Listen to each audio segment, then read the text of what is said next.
సాగునీరు లేక నాగార్జునసాగర్ ఎడమ కాలువ కింద యాసంగి పంట విస్తీర్ణం గణనీయంగా పడిపోయింది. ఏటా 2,50,000 ఎకరాల నుంచి 3,00,000 ఎకరాలు సాగు చేసే ఖమ్మం జిల్లాలో ఈసారి 60,000 ఎకరాలకు మించి పంట సాగు కాలేదు. కాలువలన్నీ ఎండిపోతున్నాయి, ప్రాజెక్టులు అడుగంటుతున్నాయి. పరిస్థితి ఇప్పుడే ఇలా ఉంటే రేపు తెలంగాణ ప్రాజెక్టులపై కేంద్రం పెత్తనం వస్తే ఎలాంటి భయంకర పరిస్థితులు ఉత్పన్నం అవుతాయని రైతులు ఆందోళన వ్యక్తం చేస్తున్నారు. ఖమ్మం జిల్లాలో యాసంగి పంట సాగు, సాగర్ ఎడమ కాలువలో నీటి లభ్యతపై మరింత సమాచారం మా ప్రతినిధి సాంబశివరావు అందిస్తారు. మన నీళ్లు మనకు రాకుంటే, మన ప్రాజెక్టులు మన చేతుల్లో లేకుంటే పరిస్థితి ఎంత దారుణంగా ఉంటుందో అని చెప్పడానికి మనం చూస్తున్నటువంటి ఈ నాగార్జునసాగర్ ఎడమ కాలువనే ఒక ప్రత్యక్ష ఉదాహరణగా చెప్పొచ్చు.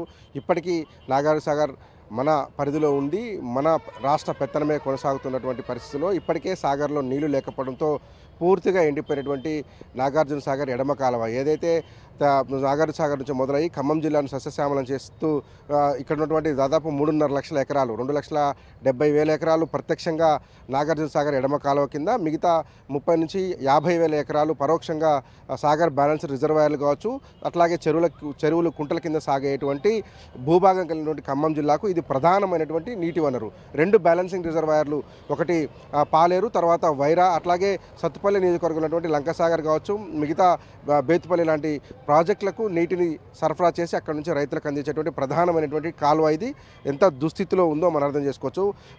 సాధారణంగా ఖమ్మం జిల్లాలో ఈ సమయానికి ఫిబ్రవరి మాసానికే రెండో పంట సాగు అవుతుంది. 2 పంటలకు కూడా నీళ్ళు వచ్చేటువంటి పరిస్థితి ఉంటుంది. దాదాపు 2 లక్షల ఎకరాలు ఎప్పుడు కూడా యాసంగి పంట సాగేటువంటిది ఖమ్మం జిల్లాలో ఉంటుంది. మనం ఒక 4 సంవత్సరాలు వెనక్కి వెళ్ళి చూద్దాము. 2019-20కి చూసినట్లయితే కనుక 2,03,364 ఎకరాల వరి పంట యాసంగిలో సాగింది. అట్లాగే 91,000 పైసలకి ఎకరాల పంట మొక్కజొన్న సాగు చేశారు. అంటే 3.5 లక్షల ఎకరాల దాకా, దాదాపు మిగతా ఆరుతరి పంటలు అన్నీ కలుపుకుంటే యాసంగిలో 3.5 లక్షల ఎకరాల దాకా సాగైంది. అదే 2020-21 సంవత్సరానికి 2,26,500 ఎకరాలు పైచిలకు వరి పంట సాగు చేస్తే 80,500 పైచిలకు ఎకరాలలో మొక్కజొన్న సాగు చేశారు. అంటే దాదాపు 3,37,000 ఎకరాలలో యాసంగి పంటను సాగు చేసినటువంటిగా ప్రభుత్వానికి సంబంధించినటువంటి లెక్కలు తెలుపుతున్నాయి, స్పష్టంగా చేస్తున్నటువంటి పరిస్థితి ఉంది. అట్లాగే 2021-22 సంవత్సరంలో కాస్త యాసంగి పంట తగ్గింది. 1,05,000 ఎకరాలకు వరి పరిమితమైతే 81,500 ఎకరాల పైచిలకు మొక్కజొన్న సాగు చేశారు. అంటే ఎంత తక్కువ యాసంగి పంట సాగైనా 2,11,000 ఎకరాలకు 21-22 సంవత్సరంలో రెండో పంట సాగు చేసినటువంటి పరిస్థితులు ఖమ్మం జిల్లాలో నెలకొని ఉన్నాయి. అదే 22-23 సంవత్సరాలు చూసినట్లయితే 2,14,892 ఎకరాల్లో ప్యాడీ మన వరి సాగు చేస్తే 91,227 ఎకరాలలో మొక్కజొన్న సాగు చేసినట్టుగా చెప్తున్నారు. అంటే 3,15,000 పైచిలకి ఎకరాలలో రెండో పంట యాసంగి పంట ఖమ్మం జిల్లాలో సాగైంది. కానీ పరిస్థితులు ఒక్కసారిగా మారిపోయినాయి. ఇటు సాగర్లో నీటి లభ్యత తగ్గింది, ప్రభుత్వాలు మారినటువంటి పరిస్థితులు కనపడుతున్నాయి.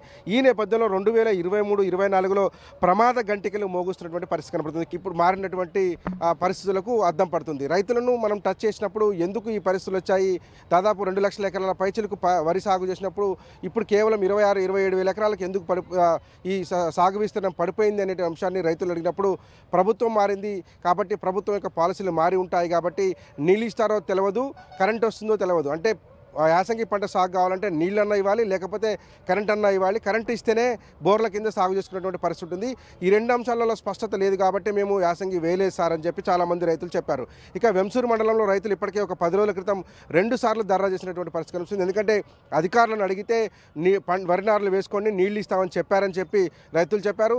దాంతోనే అధికారులను నమ్మి వరి నారులు పోసామని, తీరా నాటేసే సమయానికి నీళ్లు లేవని చేతులు ఎత్తేశారని కూడా వెంసూరు మండలానికి సంబంధించినటువంటి రైతులు 2 సార్లు ధర్నా చేసి ఇరిగేషన్ శాఖ అధికారులను నిలదీసినటువంటి పరిస్థితి కనిపిస్తుంది.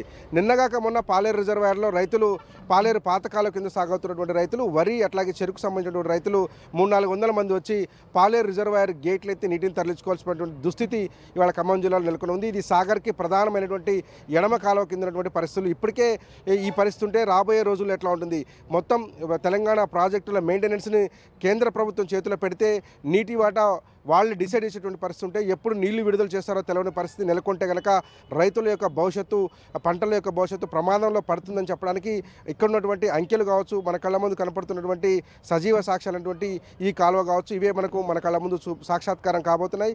రాబోయే రోజుల్లో ఎట్లా ఉండబోతుంది, వాటర్ మేనేజ్మెంట్ లేకపోతే రైతుల పరిస్థితి ఎట్లా ఉంటుంది, అట్లాగే మన తెలంగాణకు సంబంధించినటువంటి ప్రాజెక్టుల మీద కేంద్రం పెత్తనం ఉంటే ఎట్లా ఉంటుందనే అంశాలను ముందు ఇంకా రైతులు ఊహించుకొని ఆందోళన చెందినటువంటి పరిస్థితి కనిపిస్తుంది. కాబట్టి యాసంగి పంట పూర్తి స్థాయిలో మన ప్రాజెక్టులు తెలంగాణ రాష్ట్ర ప్రభుత్వం ఆధీనంలో ఉన్నటువంటి ఈ రోజుల్లో ఇటువంటి పరిస్థితులు ఉంటే రాబోయే రోజుల్లో కేంద్రం చేతుల్లో ఉంటే ఎలాంటి నిర్ణయాలు తీసుకుంటారు, ఈ యాసంగి పంట కాదు సాధారణమైన పంటకు నీళ్ళు వస్తాయా లేదా, వర్షాభావం మీదనే ఆధారపడి పంటలు సాగు చేయాల్సి వస్తుందా అనేటువంటి అనేక అంశాలు ఇవాళ రైతులను ఆందోళనకు గురి చేస్తున్నటువంటి పరిస్థితి కనబడుతుంది. మొత్తంగా సాగునీరు, తాగునీరు కూడా సాగర్ ఆయకట్టు కింద చాలా ఇబ్బందికర పరిస్థితులు ఉన్నాయి. నిన్నగాక మొన్న పాలేరు రిజర్వాయర్ డెడ్ స్టోరేజ్కి వచ్చేసింది. ఆ తర్వాత దాదాపు ఒక 8,000 క్యూసెక్ల నీటిని కిందికి విడుదల చేశారు. మళ్ళీ ఆల్ ఆఫ్ సడన్గా దాన్ని 3,800 క్యూసెక్లకు కట్ చేసినటువంటి పరిస్థితి కనబడుతుంది. ఈ నేపథ్యంలో నల్గొండ అట్లాగే సూర్యాపేట జిల్లాలకు సంబంధించినటువంటి రైతుల అవసరాల రీత్యా 3,000 క్యూసెక్ల నీటిని వాడుకుంటుంటే నికరంగా ఖమ్మం పాలేరుకు వస్తున్నటువంటి నీరు కేవలం 800 నుంచి 900 క్యూసెక్ల నీరే వస్తున్నటువంటి పరిస్థితి కనబడుతుంది. ఇక్కడ తాగునీటి అవసరాలకు కూడా రేపు కటకట ఏర్పడుతుందనేటువంటి ఆందోళన కూడా వ్యక్తమవుతోంది. ఒక్క ఖమ్మం జిల్లాకే కాదు, అటుపక్క మహబూబా, సూర్యాపేట జిల్లాలకు కూడా పాలేరు రిజర్వాయర్ నుంచి సాగర్ నుంచే నీళ్ళు ఇస్తుంటారు. ఈ సంవత్సరం అది కూడా ప్రమాదంలో పడినటువంటి పరిస్థితులు కనబడుతున్నాయి. చూడాలి రాబోయే రోజుల్లో కేఆర్ఎంబీ అండర్లో కనుక తెలంగాణ ప్రాజెక్టులు ఉంటే రైతుల యొక్క పరిస్థితి ఎంత దీనంగా ఉంటుందనే అంశాన్ని ఆందోళన రైతుల్లో వ్యక్తమవుతుంది. విడుదల నాగరాజుతో సాంబశివరావు, టీ న్యూస్, ఖమ్మం జిల్లా నుంచి.